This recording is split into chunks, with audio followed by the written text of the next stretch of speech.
Hello बच्चों, कैसे हैं आप लोग सब। आशा करती हूँ सभी अच्छे होंगे और घर पर होंगे। बच्चों, आज मैं आपको पढ़ा रही हूँ दुख का अधिकार। दुख का अधिकार, ये शीर्षक देखते ही हमें ये पता, अधिकार मतलब हमें हमारे क्या राइट्स है, वो अधिकार।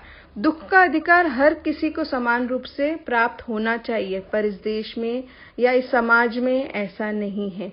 दुख का अधिकार जैसे इस पाठ में बताया गया है, एक औरत की कहानी बताई गई है जो अपना दुख भी पूर्ण रूप से नहीं मना पाती। और दूसरा इस पाठ में बताया गया है पोशाक मतलब जो हमारे कपड़े होते हैं, वह हमारा समाज में दर्जा बताते हैं कि हमारा दर्जा कैसा है। यदि हमने बहुत अच्छे वस्त्र पहने हैं तो हम उच्च दर्जे के लोग हैं, और यदि वही हमारे फटे पुराने मैले कुचले कपड़े हैं तो हम निम्न दर्जे के हैं। तो इस पाठ का सारांश यही है कि दुख का अधिकार भी सबको समान रूप से प्राप्त नहीं हो पाता है। यह कहानी इस देश में फैले अंधविश्वासों और ऊंच नीच के भेदभाव को बेनकाब करती हुई यह बताती है कि दुख की अनुभूति सभी को समान रूप से होती है। दुख किसी को कट गया तो तुमको जितनी तकलीफ हो रही है, गरीब को भी उतनी तकलीफ होगी और अमीर को भी उतनी तकलीफ होगी। पर यह कहानी धनी लोगों की अमानवीयता और गरीबों की मजबूरी को भी पूरी गहराई से उजागर करती है। पर इस देश में ऐसे अभागे लोग हैं जिन्हें न तो दुख मनाने का अधिकार है, न ही वह अवकाश ले सकते हैं। एक औरत थी जो साग भाजी उगाकर, एक बुढ़िया औरत थी जो साग भाजी मतलब साग सब्जियां उगाकर बेचकर उगाती थी और उन्हें बेचकर अपने परिवार का भरण पोषण करती थी। एक दिन उस पर दुखों का पहाड़ टूट पड़ता है। मतलब पहाड़ टूट पड़ना मतलब उससे ज्यादा दुख तो उसको हो ही नहीं सकता है। एक सांप काटने से उसका एक जवान यंग बेटा था भगवाना, उसकी मृत्यु हो जाती है। बेटे के लिए कफन दफन का इंतजाम करने में माँ का हर एक गहना तक बिक जाता है। पर घर में खाने के लिए कुछ भी नहीं है और ना ही कोई कमाकर लाने वाला बचा है। वह स्वयं भी बहुत दुखी है, भूखी प्यासी है। उसकी एक बहू है, एक पोता है, एक पोती है। अब उसका बेटे की मृत्यु कैसे हुई?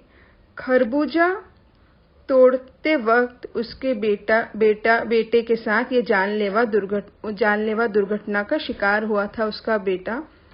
उसका बेटा जब खरबूजे तोड़ रहा था तो खरबूजे की लताएं आपको पता है नीचे जमीन में होती है, मिट्टी गीली जमीन थी, वहां पर एक सांप था और उसे पता नहीं चला और वो खरबूजा तोड़ने लगा। उस समय क्या हुआ, सांप ने उसे काट लिया और काटते ही उसकी वहां मृत्यु हो गई।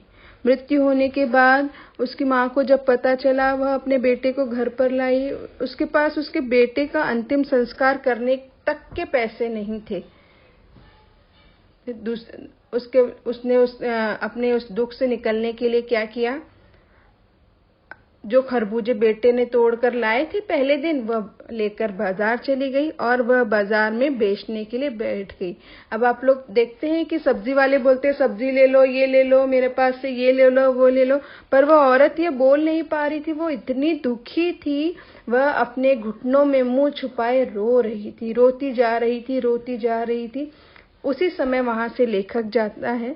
लेखक दुकानदारों से उसके रोने का कारण जानना चाहता है और बातचीत के दौरान उसे पता चलता है कि उसका जवान बेटा कल ही गुजर गया है। मगर सबको ये लगता है कि इसको तो पैसा कमाने की पड़ी है। दुकानदार बोलते हैं कि यह कमाई की इतनी भूखी है कि उसको शोक मनाने की जगह यहाँ बाजार में दुकानदारी करने आ बैठी है। लेखक को यह जानकर बहुत हैरानी होती है कि ये लोग अपना बेटा खो चुकी उस माँ के प्रति जरा भी सहानुभूति नहीं रखते। उसे याद आता है कि उसकी एक परिचित धनाढ्य महिला का बेटा गुजरा था। तब वह महीनों तक शोक के सागर में डूबी रही थी। वह क्यों डूबी रही? वह पैसे वाली थी, उसको अपने बेटे के कफन के लिए पैसे नहीं जुटाने थे। यहाँ पे ये अधेड़ महिला खरबूजे बेचने क्यों आई है बाजार? क्योंकि एक तरफ उसके बेटे के अंतिम संस्कार के लिए उसके पास पैसे नहीं है, दूसरी तरफ उसकी बहू को बहुत तेज बुखार आ गया है, उसके घर में पोता है पोती है जो भूखे हैं, बहुत भूखे हैं। उनके लिए कुछ वह जुटाने के लिए कि खरबूजे बेचकर थोड़े पैसे आ जाए जिससे मैं अपने पोते पोतियों को कुछ खिला सकूं, बहू का इलाज करा सकूं। इस कारण वो यहाँ पर आई है, पर किसी ने उसके वस्त्रों को देखकर, उसकी पोशाक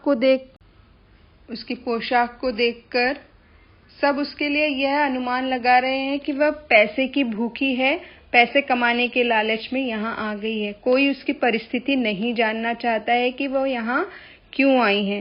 और लेखक के मन में भी बहुत विचार आ रहे हैं कि मैं उस औरत से पूछूं, उसकी मदद करूं, पर यहाँ पर लेखक की पोशाक उसके आड़े आ जाती है।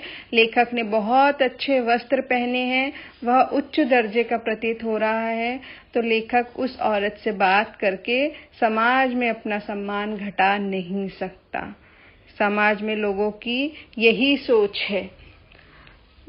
लेखक को एहसास है कि यहाँ तो दुख मनाने का अधिकार भी सबको नहीं है। दुख भी वे ही मना सकते हैं जिनके पास भरण पोषण के खूब साधन हैं, जिन्हें रोज कमाना, रोज पेट भरना पड़ता है। वे बड़े से बड़े आघात के लिए भी शोक मनाने का अवकाश कहाँ जुटा पाते हैं। बच्चों, आशा है आप लोगों को समझ में आया होगा। यहाँ पर पोशाक का वर्णन किया गया है, दुख मनाने का अधिकार के बारे में बताया गया है, अमीरी गरीबी के अंतर को बताया गया है। अब नीचे प्रश्न उत्तर दिए हुए हैं। मैं इन प्रश्नों के उत्तर जो लिखित हैं, उन प्रश्नों के उत्तर मैं आप लोगों को नेक्स्ट PDF फाइल या लिखकर मैं आप लोगों को फोटोज भेज दूंगी। और जो मौखिक है, एक एक दो दो पंक्तियों के हैं, वह आप पाठ पढ़कर स्वयं लिखें।